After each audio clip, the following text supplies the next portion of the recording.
하나님의 약속이 어떻게 성취되어지는지를 우리에게 말씀하고 있습니다. 하나님은 아브라함과 또 이삭과 야곱과 언약을 맺어서 가나안 땅을 그들에게, 그들의 자손에게 주시겠다 약속하셨습니다. 하나님은 신실하시기에 이 약속을 반드시 성취하시는데, 하나님은 천대까지 곧 그 약속을 잊지 않으시고 또 영원히 이 약속을 성취하신다라고 말씀하고 있습니다.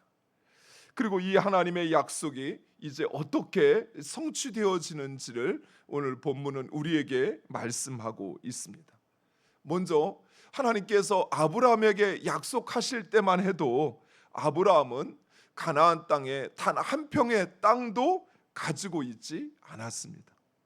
심지어 아브라함의 아내인 사라가 죽었을 때 그 아내를 묻을 땅조차도 없었습니다.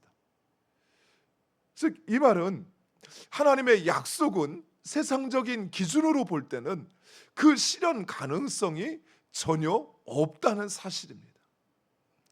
오히려 12절 말씀에 보면 아브라함의 후손은 그 땅에 대하여 나그네로서 이민족 저족 속 떠돌아다니는 그런 존재였다라고 말씀하고 있습니다.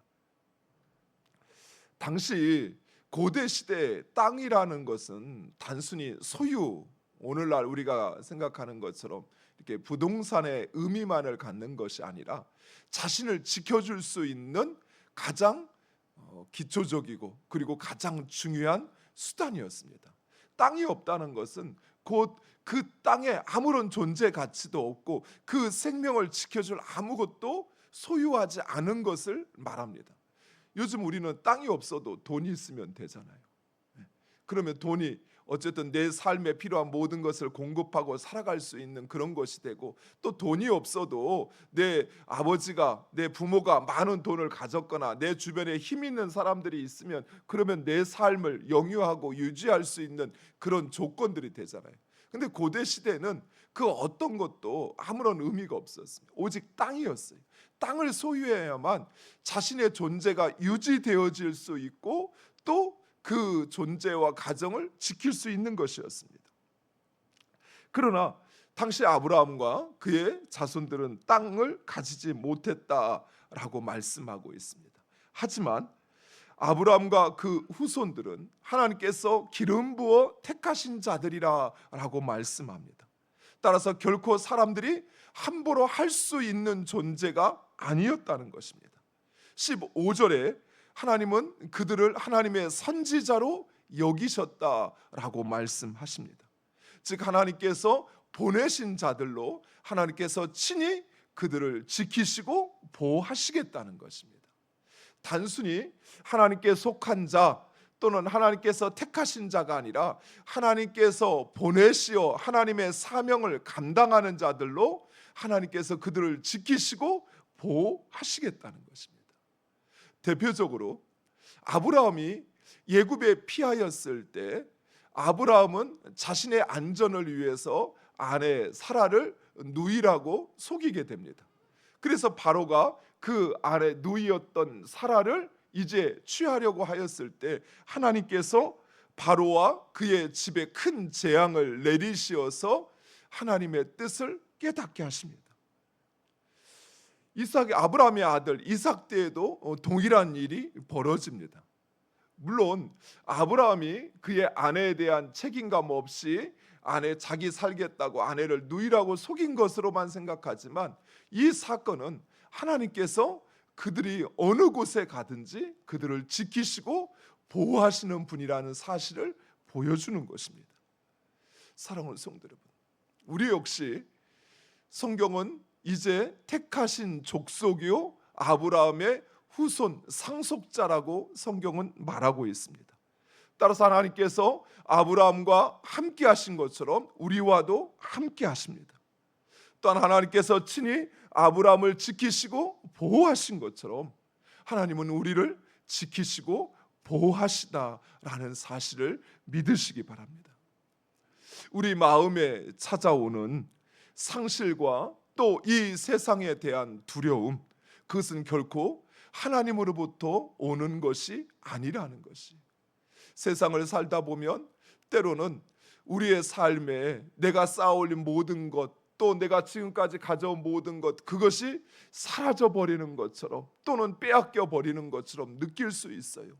또 세상은 끊임없이 우리를 두렵게 합니다. 우리의 생명, 우리의 가정, 또 우리의 일터, 또 우리의 어떤 지위나 이 모든 것을 도전하고 위협하는 것처럼 세상은 우리에게 두려움을 주지만, 그러나 그것은 결코 하나님이 주신 것이 아니라는 것입니다. 오히려 하나님은 우리를 그 어떤 위협과 두려움으로부터 지키시고 보호하시어서 우리에게 평안을 주시고 내일을 주시는 하나님이심을 믿으시기 바랍니다. 하나님은 이처럼 약속하신 것을 지키시기 위해서 우리를 지키시고 보호하실 뿐만 아니라 이 세상 역사를 주관하시며 그리고 친히 개입하시어 하나님의 약속을 이루신다라고 본문은 말씀하고 있습니다. 하나님은 아브라함에게 하신 약속을 성취하시기 위하여 애굽과 가나안 땅에 기근이 들게 하셨다라고 이야기합니다. 또 하나님께서 택하신 자 곧 요셉을 먼저 그곳에 보내시어서 그를 연단하시고 훈련하셨다라고 말씀하십니다. 그리하여 그를 애굽의 주관자로 삼으시고 이스라엘을 애굽으로 인도하시기 위한 그 모든 준비를 하나님께서 하셨다는 것입니다. 이 모든 과정은 어찌 보면 우연처럼 생각할 수 있습니다. 가나안 땅 또 애굽 땅에 마침 기근이 들어서 그래서 어쩔 수 없이 야곱과 그의 가족이 가나안 땅을 떠나 곡식이 있는 애굽으로 이주한 것이라 생각할 수 있습니다. 또 한편으로는 요셉의 형들의 시기에 의해서 천인 공노할 그 형제를 팔아먹는 이 악행으로 인한 결과라고 생각할 수 있습니다. 그 형들의 악행으로 인해서 요셉이 애굽으로 끌려간 그 결과를 그저 형들이 행한 악행으로만 생각할 수 있습니다. 또 보디발의 아내의 그 관계에 속은 아주 억울한 옥살이라고 원망할 수도 있습니다. 그러나 오늘 우리가 읽은 성경은 이 모든 것은 하나님께서 아브라함과 이삭과 야곱에게 약속하신 그 약속을 성취하시기 위하여 하나님께서 친히 인류의 역사에 개입하셨다라고 말씀하고 있습니다. 그 모든 것이 하나님의 섭리 속에 하나님의 역사하심 가운데 이루어졌다는 것입니다. 사랑하는 성도 여러분, 우리의 삶에 일어나는 그 모든 일 역시 마찬가지입니다. 어쩌면 우리의 삶에도 그 모든 것이 우연인 것처럼 되어간다고 생각할 수 있습니다. 내 삶에 있었던 그 수많은 만남과 그 만남으로 인하여 이루어졌던 그 모든 일들, 내가 계획하지 않았기 때문에 또 내가 의도한 것이 아니었기 때문에 우리는 우연인 것처럼 생각할 수 있어요. 그러나 그 모든 것은 하나님의 섭리와 그리고 하나님의 개입과 역사하심 속에 있다는 것입니다. 또 어쩌면 악한 사람들의 꾀임에 빠져서 내가 어리석게도 그 모든 것을 탕진한 것이라 생각할 수 있습니다. 내가 행하여서 주어진 결과가 아니라 내 행위와 상관없이 누군가에 의해서 내 삶이 주장되어지는 것처럼 그렇게 누군가 때문이라 우리는 탓할 수 있습니다. 또 억울하고 원통한 일이 왜 나에게만 이렇게 계속해서 생기는가라고 생각할 수 있습니다. 그러나 그 모든 것은 말씀하신 것을 반드시 이루시는 신실하신 하나님의 섭리요 역사인 것입니다. 사랑하는 성도 여러분, 우리의 인생 가운데 때로는 내가 진창 속을 걷는 것 같고 끝나지 않는 터널을 통과하는 것처럼 생각되고 마르지 않는 눈물의 골짜기를 지나는 것 같아도 그럼에도 우리에게 소망이 있는 것은 바로 그러한 우리의 삶이 신실하신 하나님의 손에 달려 있다는 사실입니다. 하나님은 나와 나의 가족 또 나에게 맡기신 그들을 위한 출애굽을 위해서 하나님 이 모든 것을 이루어가고 있음을 믿으시기 바랍니다.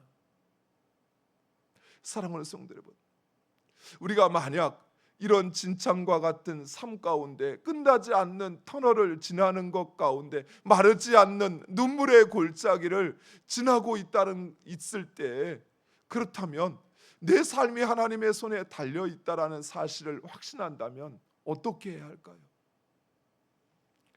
제가 이번 휴가 때 이제 전에 사역했던 성도님들을 이렇게 몇 분 만나게 됐어요. 근데 참 감격스러운 이야기를 하나 듣게 됐어요. 제가 사역할 때 김은경 집사님이라는 분이 그 교회에 계셨어요. 처음에는 애 둘을 데리고 교회 모든 집회, 교회 모든 모임은 한 번도 빠지지 않고 나오시는 분. 근데 남편은 워낙 강한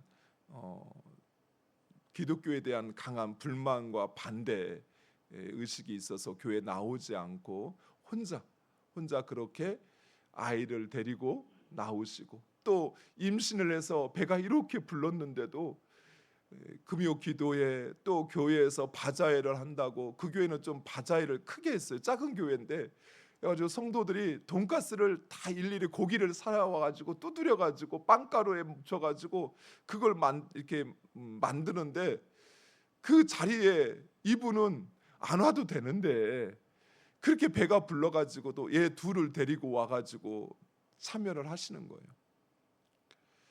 셋째가 태어났어요. 몸조리하는 시간이 끝나기도 전에 이 새 아기를 데리고 교회 모든 집회, 모든 행사에 항상 나오시는 거예요.